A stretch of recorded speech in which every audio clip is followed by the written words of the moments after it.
This is a wonderful little book called Let Your Life Speak, Listening for the Voice of Vocation, written by Parker Palmer.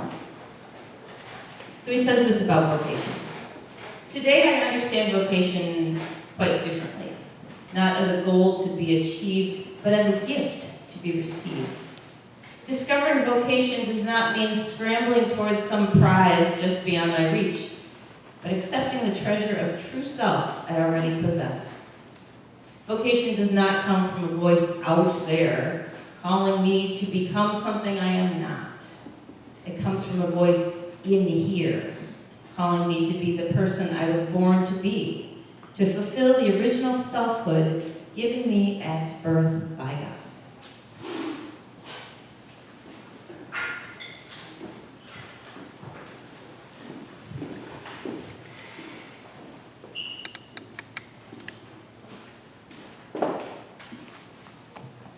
The reading today is from Ecclesiastes 2:18 through 25. I have come to abhor all my labor under the sun, the fruits of which I now must pass on to my successor. Will this person be wise or foolish? Regardless, my successor will be in charge of all mighty things I created under the sun. This too is illusory. So I gave over my heart to utter despair over everything for which I had labored under the sun. For I am a person who has worked wisely, skillfully, and successfully, must leave it to someone who has not so much as lifted a finger. Another mist of air, another miscarriage of justice. Why do I gain for all my sweat and struggle under the sun? What about the daily struggles, the strain of official duties, the anxiety in the dead of night? This too is illusory. In the end, there is nothing better for us than to eat and drink and try to find solace in our work. This, I realize, is from the hand of God. For who can eat and have enjoyment without God? God gives wisdom, knowledge, and joy to those who are pleasing to the Most High. But the sinner gets to sweat at harvesting and storing and giving it to the one pleasing to God. This too is an illusion, like chasing the wind. Would you pray?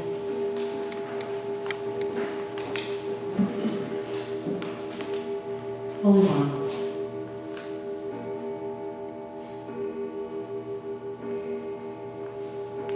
as we center ourselves in the moment and open our ears and our hearts and our minds, fill us, teach us, help us to leave here with some insight that we did not have coming in.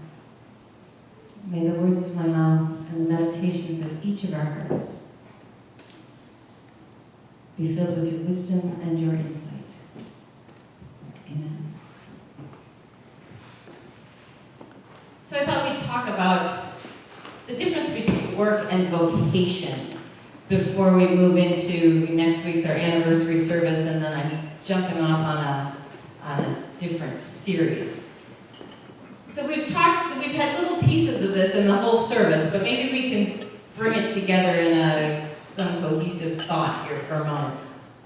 What is vocation and how is it different from work? It's your question of the day. Something you're passionate about.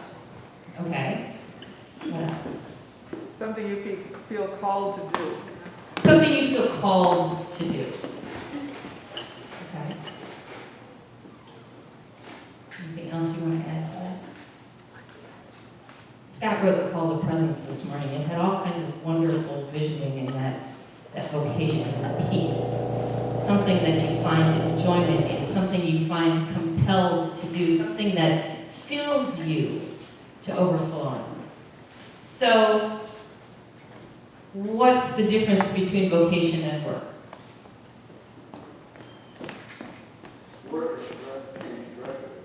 Work can be drudgery, or not. It's not really fulfilling your passion. It's not fulfilling your passion. It's not filling your soul. It may actually be something you like. It may not be something you like, but it may be something, it's just not that thing which is almost your purpose in life. You know, as we talk to the kids, and you know, Missy, you look at your kids and you see the difference in them, and Peggy and your granddaughters, you see their gifts and you see their skills, and you can almost picture them blossoming into something that that taps into those inherent things that we were born with, right? We were all born so different. It's kind of amazing. And how does that part of us come to fruition? How does it blossom in our lives?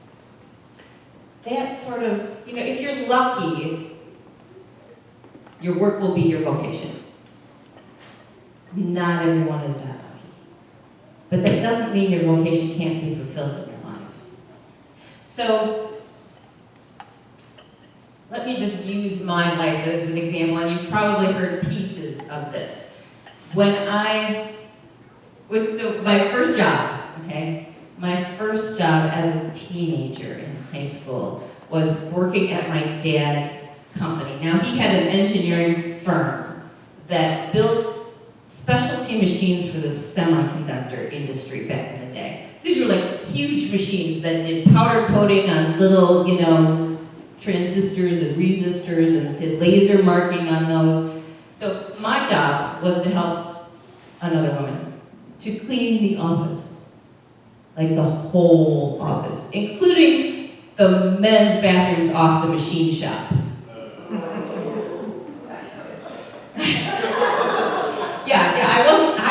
It wasn't funny to me at the time. It was, well, so if like the underlying purpose here was to get me to go to college and ensure that I would get a college degree, that did it. The problem was I still didn't know what I wanted to do with my life. I totally understand and commiserate with young people these days who don't know what they want to do, which I suppose, Maggie, is why we have like this, undecided category now in school, right? I don't know that they had that back in the day. The whole concept of a gap year to try and find yourself didn't exist back when I was young. So I decided that I would go to school, I would apply to be an engineer, because that's what my father was, and that's what my grandfather was, and I had this thing about always being better than the boys. Or at least as good as, right? Well, I was accepted to Marquette's engineering school, and then changed my major before I even got there.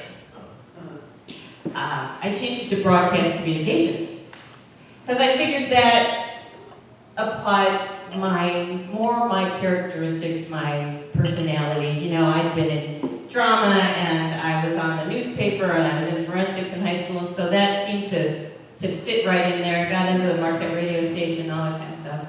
I lasted a semester.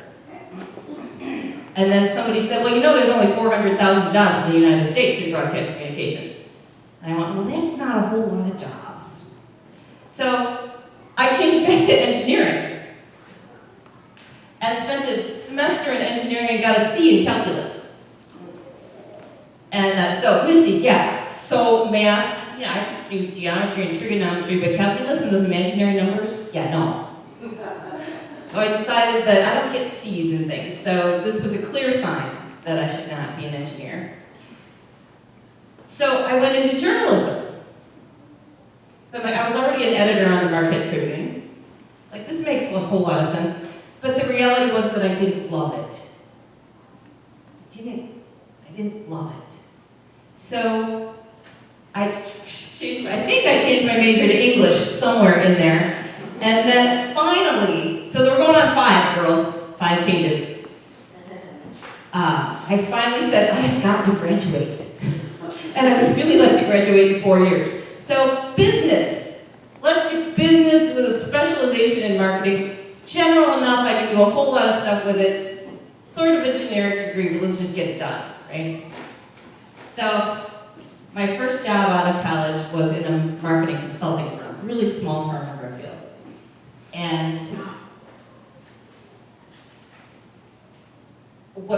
Palmer says in this book sort of applied to me.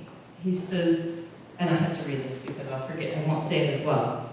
The life I was living was not the life that wanted to live in me. The life I was living was not the life that wanted to live in me.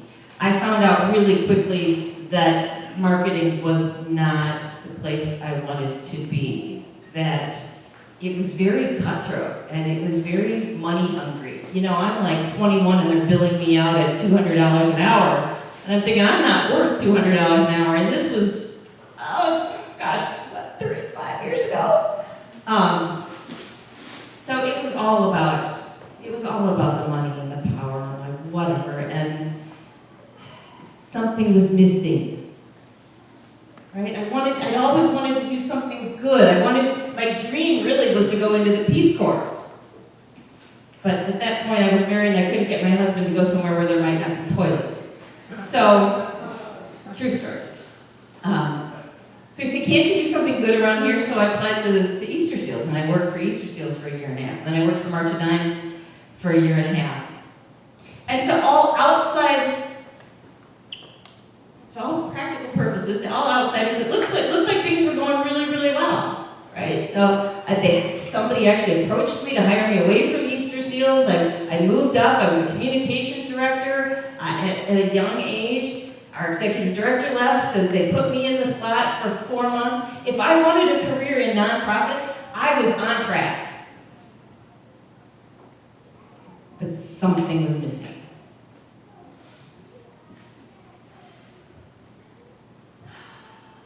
The root of the word vocation comes from the Latin word for voice. Because vocation is not necessarily what you want to do. It's not necessarily think you want to do. It's not about making money. It's about listening for what's in your heart. It's about listening for what your soul wants to do. It's about listening for that passion and that calling and then following it. So I finally realized that I needed to take a step back and I had to listen for that vocation. And it meant I had to listen to that small, still voice that occasionally had said, hey, you could be a pastor, which I didn't listen to because it was a completely ludicrous concept, which probably should have been my first clue that I was on the right track.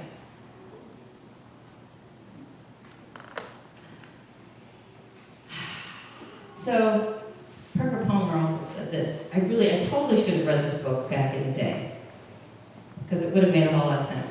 He says, before you tell your life what you intend to do with it, listen for what it intends to do with you. Before you tell your life what you intend to do with it, listen for what it intends to do with you. Because that's what calling's about. It's about listening for what your heart, your soul, your true self, the divine within is calling you to do. And sometimes it seems crazy, but I finally listened to that voice and followed it. And so it hasn't always been easy, right?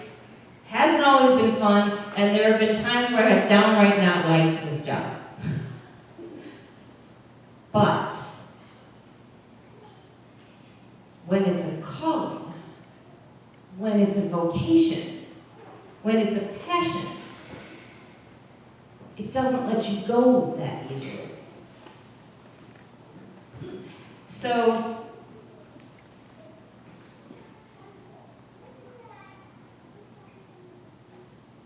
Ecclesiastes. To bring that, I love Ecclesiastes because he's really kind of cynical in some ways about life and all of the things that he learned. And he's talking about work, and he says, I spent a lot of time working, and we've all been here, right? We've all spent a lot of time working on something and putting a lot of energy into something, putting our heart and soul into something to build it, to be successful, to create wonderful things, only to come to the end of it. And as he said, to have to hand it over to somebody else. To hand that job over, or that company over, or that whatever over, that church over to somebody else who may not have a clue what to do with it. Everything you worked for may just go right out the window.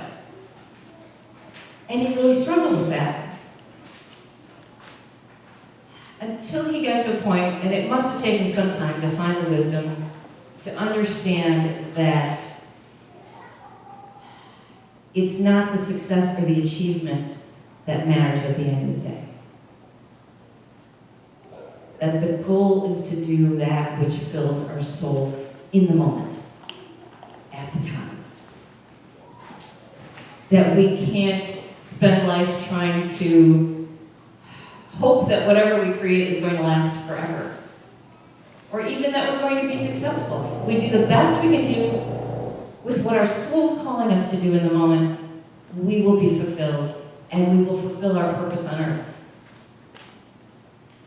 So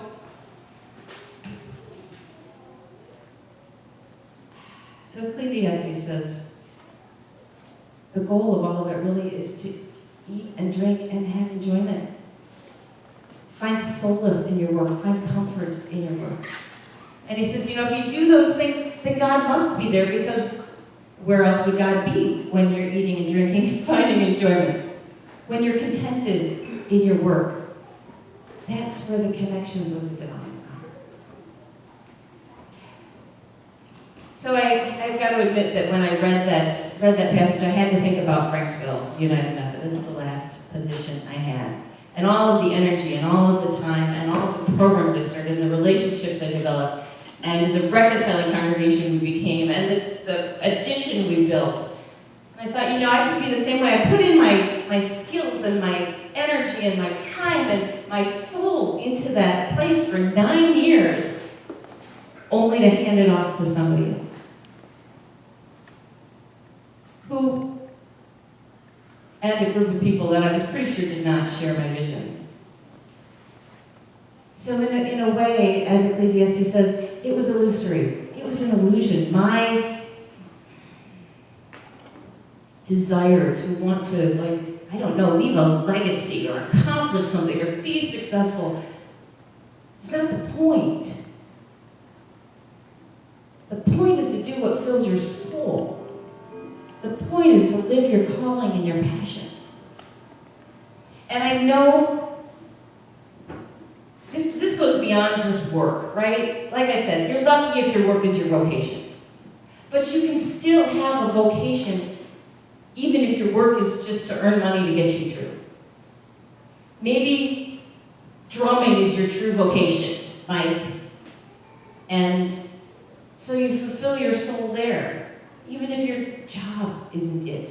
Maybe art is a true vocation for some of us that maybe isn't going to pay the bills, but we do that on the side and it fills our souls. And I know a number of you are retired, and so sure, you can use these concepts I'm talking about and look back on your life and decide whether you lived your vocation or whether you just worked.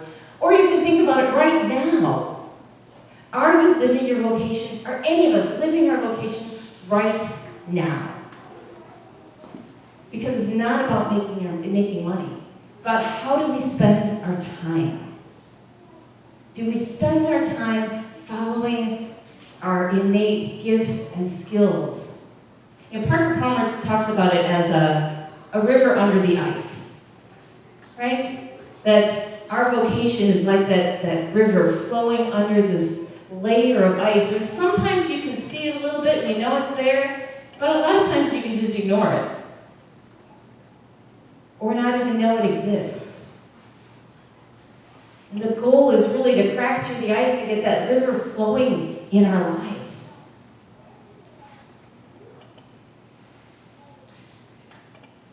So, when Sue and Robin approached me about starting this church, and I said no, somewhere deep inside I knew that I could not do it. Because that's also what vocation is. It's something you can't not do. It's something that compels you. And it may not make any sense to you or anyone else whatsoever, but it's something deep inside that calls for life, that wants to be set free like that river under the ice. do it. So I know I've told this story probably a long time ago. But, so a rabbi named Rabbi Zusia. And Rabbi Zusia once said that when he gets to the next world, he said, when I get to the next world, they will not ask me, why were you not Moses? Or why were you not Abraham? Or why were you not Elijah? They will ask me, why was I not Zusia?